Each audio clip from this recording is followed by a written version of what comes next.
Hello Pisces, welcome back to my body and heart tarot therapy. I'm here to do the reading for what's left of January and probably mid-February 2021. Welcome to 2021. Hope you're doing well, Pisces. We have quite a start, don't we, of this year. So yeah, this is a general reading for Pisces, Sun, Moon and Rising signs. Page of Swords is your current energy. If it resonates, it resonates, and if it doesn't, then it's just not your reading. Take what works for you, what fits, and let the rest go. Alright, my dear Pisces. So, Page of Swords as your current energy. Let's see what's your challenge this month, this season. The Hanged Man as your challenge. This is your card actually because it's Neptune. Alright, let's see what's your advice.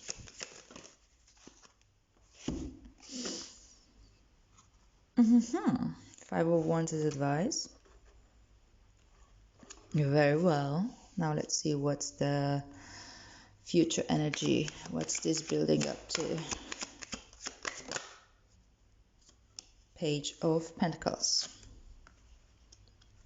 Alright, and bottom of the deck, the theme of your reading is beautifully strength. Okay. Alright, Pisces. Now let's clarify these cards before going deeper before going into the story. Just have a bigger picture. So why is the Page of Swords here as current energy for Pisces?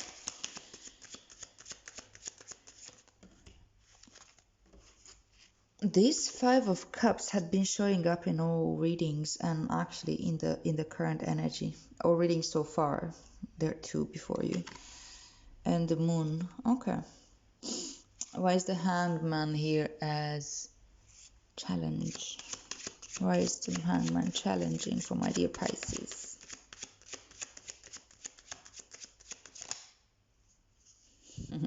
Seven of Swords. Alright. Why is the Five of Wands as your advice?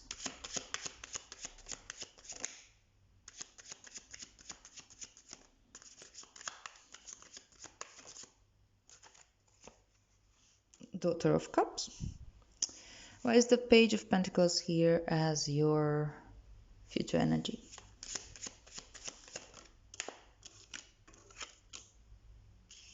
Four of Pentacles.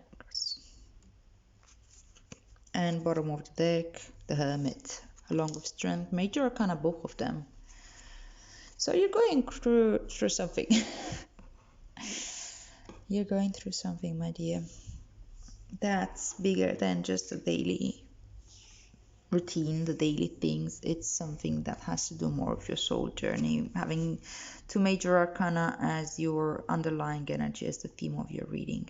And this is an 8 and a 9. That's an interesting point. Alright, my dear. So I think that this month, this season of... It's actually... We're still in Capricorn season and we're entering Aquarius season soon. Yeah. Interesting season, given also the highlights that, you know, we had Jupiter and Saturn in Capricorn for a while. And been working with this heavy energy for a long time. And now they both moved in Aquarius. And that energy is emphasized as well.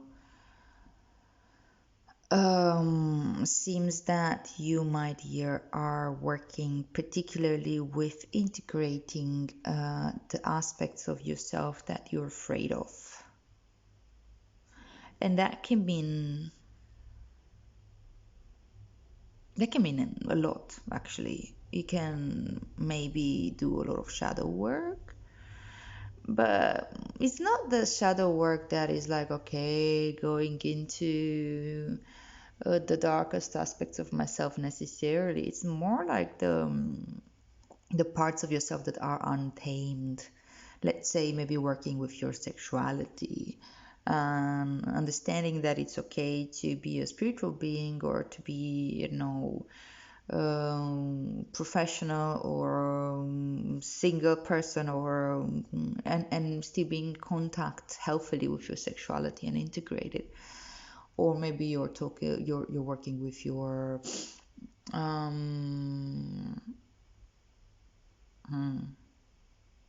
I don't know, a wilder aspect of yourself, things that you maybe had to put off and pursue for your personal definition of enlightenment, whatever that is. Maybe you had to do a lot of fasting, or maybe you had to do a lot of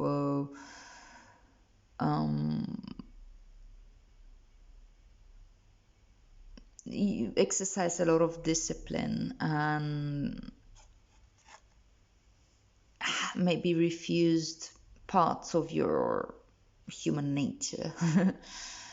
And now you're being called to start integrating that again. I mean, like, fine, that was a phase. You needed that most likely, otherwise you wouldn't have done it.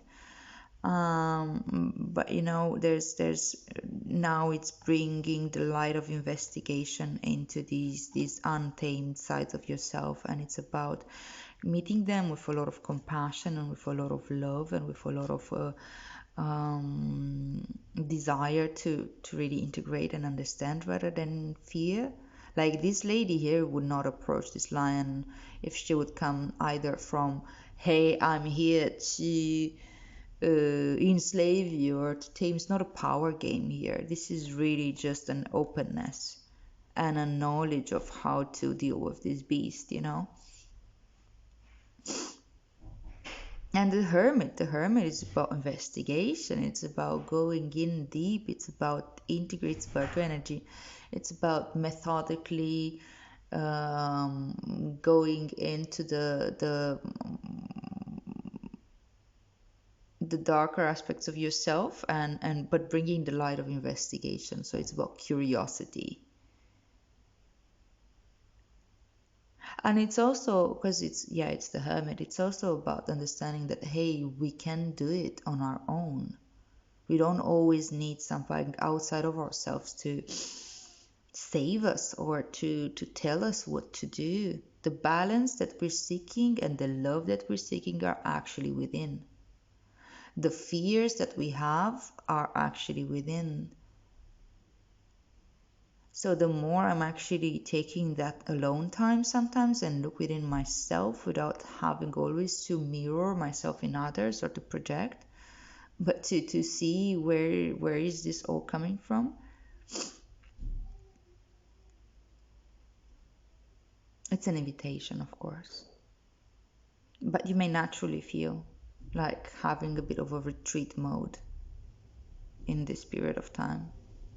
And you may meet this aspects of yourself that, yeah, as I said, they were wild and untamed. And you may be surprised of the benefits of meeting all that with curiosity and with kindness and with compassion, and you know, as if you meet a long lost friend. That's how we can feel when we're really open to understanding ourselves and to meet ourselves. It's like a sad joy, a sadness of like how long it's been, how I miss you, but that joy of reconnection. And just the beauty of this card, you know, like the balance, the power,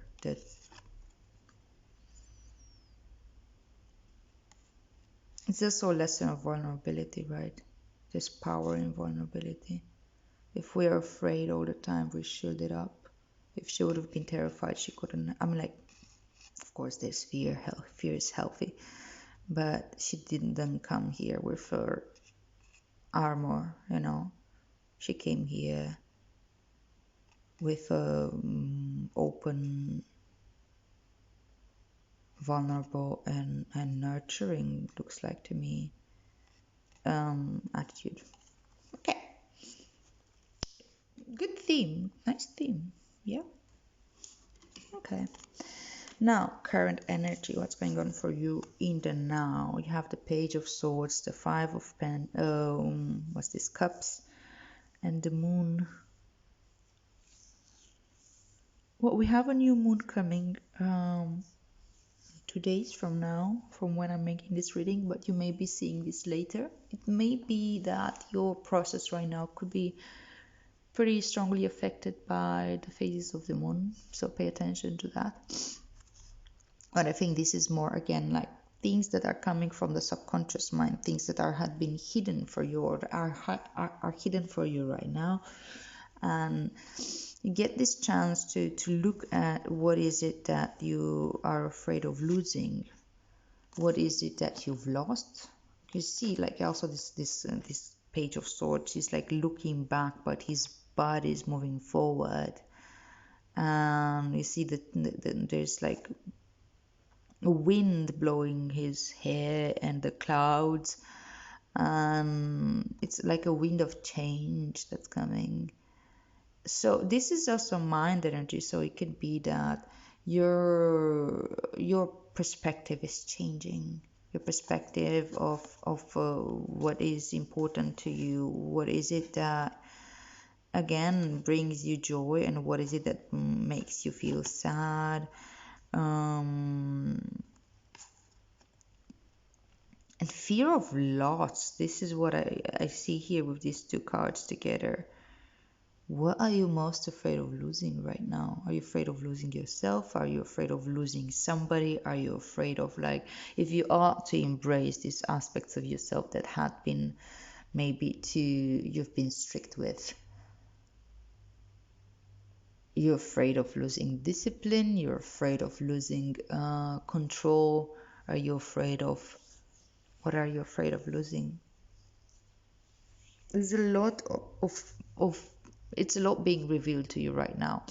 And again, you need the patience. You need the patience and the methodic attitude of the hermit to come with this lamp here and start looking into the darkness of the moon. The moon just illuminates a little bit. It's not gonna reveal everything. It's just enough for you to see that things are there, and to give you a sense of orientation of your inner landscape, your emotional landscape, the subconscious mind. And this is invaluable information for you right now. The pages talk about the transformation that comes naturally as you're just being present with what you're learning and what you're observing, and keeping that youthful curiosity, and allowing growth to happen naturally. The pages also talk about messages, so I do believe that you're getting a lot of information now from your subconscious mind, and from the realm of your emotions and emotional landscape. So even though you know may not always like what you see or what you receive, stay open and receive it all with curiosity and with kindness to yourself, to the aspects of yourself that had been hiding. They've been hiding for a reason.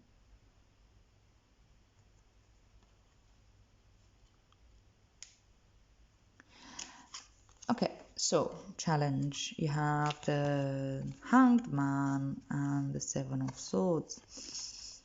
And the Hanged Man, well, he talks about a lot of things, but one thing in particular that comes to mind right now is that change of perspective. You see, like, he's hanging upside down, and he has this halo around his head. It's a moment of real slowdown, and it's a moment of looking at things from differently. And you are being shown a different perspective here. You are being shown what is it that you're afraid of. You are being shown how to integrate this aspect of yourself. You're being shown a lot of things here. If you are patient, if you take your time with it, if you sit with it like the hermit does here, going like really within a little bit, and start observing the mind from there as well. Observing what's really going on, what's really been hiding here with the Seven of Swords. It is challenging, though. Of course, it's challenging because we want things to be different. We want things to be in a certain way. We want to manifest things in a certain way. We want to be loved in a certain way. We want to be appreciated in a certain way. Most of the time, we're not very patient around that, right?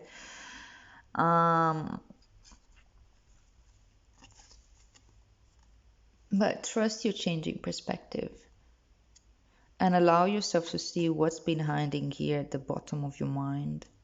What thoughts have been present that maybe you've been afraid to look at because maybe you were afraid that if you're really open and embracing those thoughts, that would mean something around you. It would prove that you are what you're afraid of.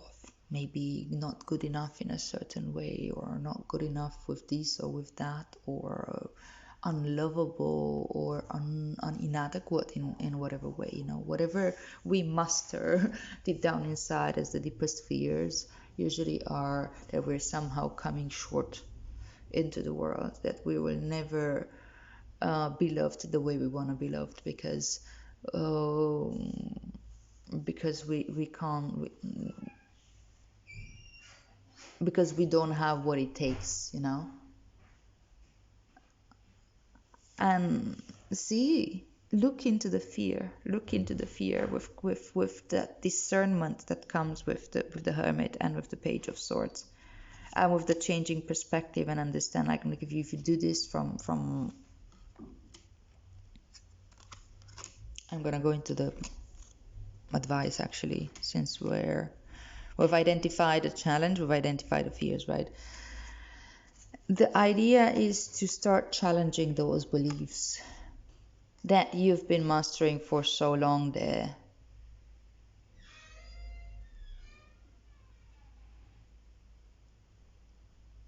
Start challenging those thought patterns that maybe you believed or that you're afraid to look into. Don't take it as truth.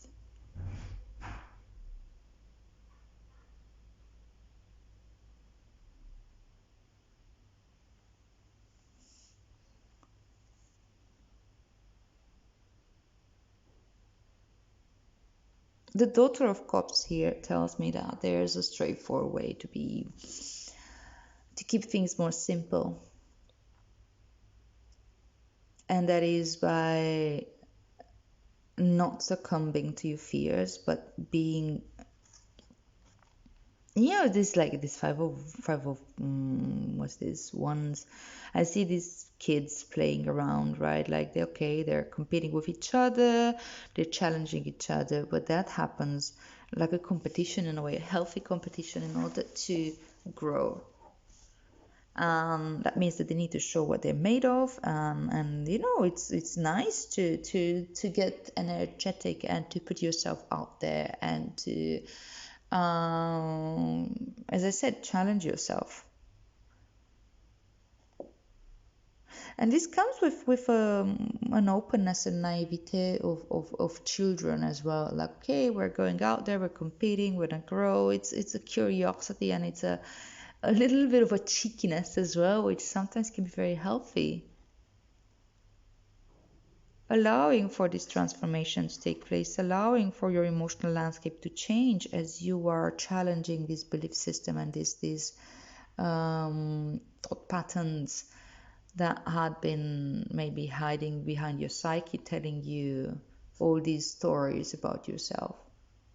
Realize that they're just stories, and those have been implanted there at a very young age. Maybe you haven't had a choice back then what you were to believe, but now you can make up your own mind as you are actually opening yourself up and looking into the hidden drawers of your psyche. But doing so from a grounded state, doing so from a curiosity state, from a place of compassion. Again, like, hey, dealing with your inner children. And those inner children may also compete for attention within you.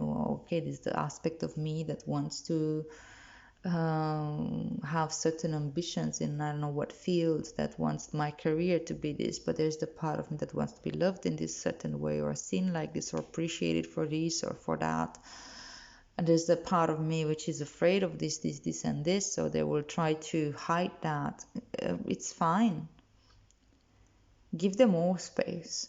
Maybe one by one, maybe set like a comfort table for your inner children and be like, hey, darling, what do you need? What do you need? What do you need? What are your fears? What are your ambitions?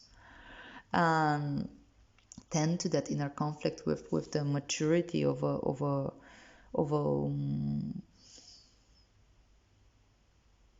yeah, like an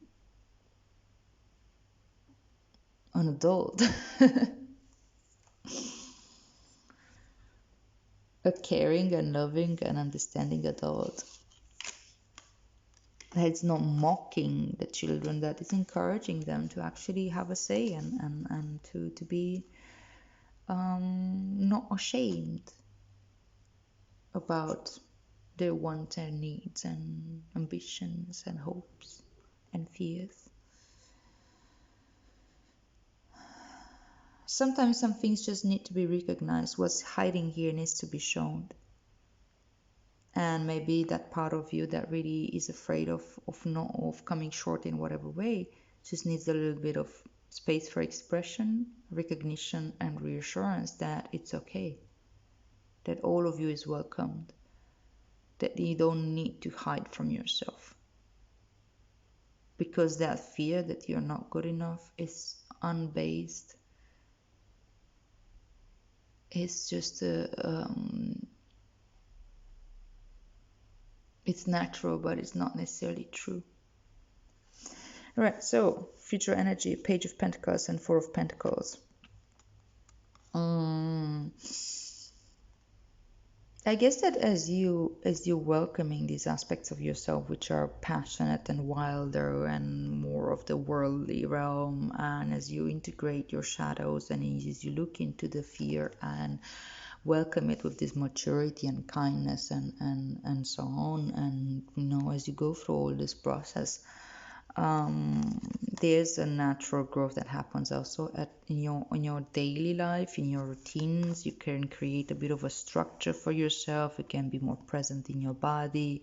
You can eat healthily. You can understand your body better, your needs. When do you need to move? When do you need to sleep? When do you need to eat? It's bringing a new balance. And that again happens when we're really in sync and in tune with all aspects of ourselves. And yeah, it can help you bring, like, I don't know, these new opportunities about how you relate to your physical reality, to your physical world, to your personal space, to how you put your time, where you're putting your time, where you're putting your money, where you're putting what you put inside your body, and so on. Like very, very physical related. So I think there's opportunity there, and I think there's like a stability being created, a new type of stability. It can be to do with also your financial situation, might be having some career opportunities or some system being put in place that are helpful for your career and daily routines. Okay, darling, let's see. What is the message from the Room Miracle?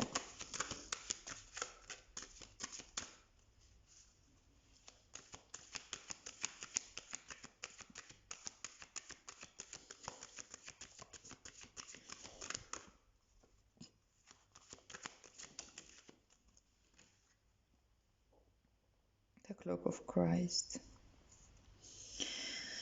So yeah, maybe as you're doing this work, as you're doing all this integration work, and as you go maybe a little bit more within and doing all this investigation, you may benefit from extra protection to protect your energy field. I'm going to read this Cloak of Christ card. So, the poem from Rumi says, in the school of humanity, when you become intimate with God, You reside on the king's throne and teach the angels the nature of the divine. Rumi, that sounds grandiose. Alright, so you are tired, beloved. Your soul has been ravaged inside and out, and you are succumbing to a struggle that is not karmic or necessary, but a symptom of fatigue and weariness of heart, mind, body, and soul. That which plagues you, whether something specific or general nagging, malaise, or anxiety you cannot quite pin down, is not as powerful as you fear. You are being given a grace here and now that it may be overcome. Remember, your reactions are a symptom of your exhaustion and a sign that you need respite, sanctuary, restoration. They are not a sign that something must be done so much as a sign that something must be received, allowed, that something is healing made possible through divine protection. In this instant, protection is bestowed through the cloak of the Christ. This cloak is a sacred container that places your body and soul within the loving energy of Christ consciousness. This unconditionally loving energy is not limited to the being bearing its name, but it is shared by Rumi and many other holy ones. It is typified by wholeness. There is nothing within you that would cause Christ to run away from you, not even those parts of you that may fill you with fear, shame, guilt, or regret. He and Rumi are sacred brothers, loving and supportive of each other, and they see your soul as one of their family, one of their own. You are so loved by them both, equally and without measure. Can you allow yourself to take refuge in this knowledge, to feel it not only as an idea, nourishing as that is, but as a visceral reality where you complete the sacred honoring ritual and allow yourself to feel peace and receive healing? The knowledge of the Christ's unconditional love for you is a safe place, a place to fall into when you are struggling. It is a sacred container for your healing process, an energetic field that is stronger and more enduring than even the greatest fears or doubts. The purpose of this sacred container is to provide you with the feeling of being held, especially for those times when you're feeling that you cannot hold yourself. Sometimes we just need permission to break down, to really let go, to come apart and be disassembled so that we can break through, be lifted up, and come together in a new, more spiritually coherent and loving form to move forward. For you, this is essential. There is a person, place, thing, or belief that has come to be like a manacle around your wrist, or an iron ball and leg iron, preventing you from moving forward with the grace you have earned spiritually. See this, like this page of swords is still looking back, and you have the 7 of swords here, which shows exactly this, like something that's preventing you from moving forward. When in this case, I think it's a belief. You are being empowered here to shed that. Don't hesitate. Let yourself be clothed in the Christ energy and receive the spiritual assistance you deserve now. There is a reason for this. The unfolding of your life purpose is taking a turn for the better, and your energy is required to fuel that new life. Do not hold on onto scraps for fear that the feast will be denied to you. Use your nose, smell the feast awaiting you. Alright, I'm going to read the ritual for you now. So open your arms wide above your head and tip your gaze gently up towards the heavens. If you are inside, imagine or intend that you can gaze beyond the physical structure of the ceiling right into the sky that lies above. Lower your arms to prayer position at your head and say aloud, if possible, Rumi and Jesus Christ, who love me without condition, offer me the cloak of the Christ, the mantle of divine protection, now, that I may receive the karmic grace and healing I need through the power and mercy of your presence. Thank you. Sit quietly and imagine you are surrounded by a dark, comforting cloak. You can easily breathe through it. You can easily see light within it or filtering through it if needs be, or you may feel comfortable in the darkness. Let it be whatever is most relaxing and soothing for you. You may even imagine it to be the night sky dappled with stars wrapping around you. Close your eyes and relax now for as long as feels good. That may be for a minute, for 15 or 20 minutes, or longer. Just be with what feels appropriate and best for you at this time. When you feel you are ready to arise from your rest, simply place your hands at your heart and say thank you. You may notice these strong energetic sensations or emotions during this process or in the day following. You may notice repetitive thought patterns that you need to confront and challenge with more loving thoughts. Fuck, how can this be so accurate? Thank you. Okay. You may have significant dreams in the evening following also. It may be very subtle for you, so much so that you wonder if anything has happened and if it had quote unquote worked. It has. The effect will be demonstrated at the right time. Trust. Right, so this makes like perfect sense to me. This is like so on point. Looking into the fear, confronting your thoughts with a more love and kind way. Take your time to really be by yourself. Maybe taking this cloak and spend time in this healing energetic space that's provided now just for you, and take that rest and trust in your changing perspective, trust in this process for yourself. All right, my dear, I hope this makes sense to you. If you resonate with this reading, please like, share, subscribe, comment, yada yada, and I'll see you here again next month. And in the meanwhile, may our practice benefit all beings. Have a lovely month.